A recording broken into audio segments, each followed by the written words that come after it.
Hi, students.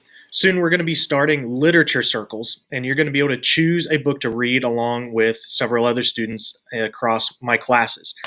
The book that I'm going to talk about right now is called The Glass Castle by Jeanette Walls. It is a memoir, meaning it is a true story. It really happened to Jeanette Walls. And so I'm going to read the back of the book to you, and then I'm going to read the first page for you. The back of the book says, "The Glass Castle is a remarkable memoir of resilience and redemption, and a revelatory look into a family at once deeply dysfunctional and uniquely vibrant.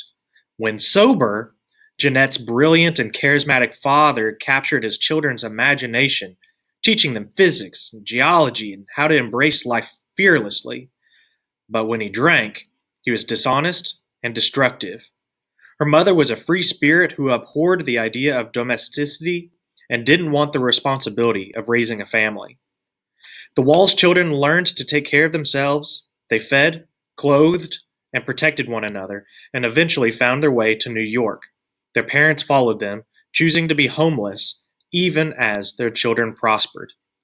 The Glass Castle is truly astonishing, a memoir permeated by the intense love of a peculiar but loyal family."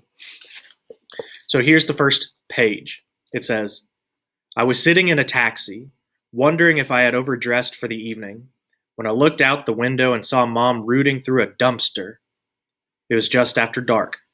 A blustery March wind whipped the steam coming out of the manholes, and people hurried along the sidewalks with their collars turned up.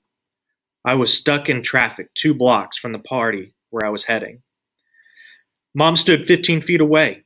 She had tied rags around her shoulders to keep out the spring chill and was picking through the trash while her dog, a black and white terrier mix, played at her feet. Mom's gestures were all familiar.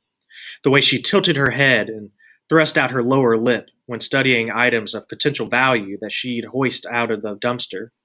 The way her eyes widened with childish glee when she found something she liked.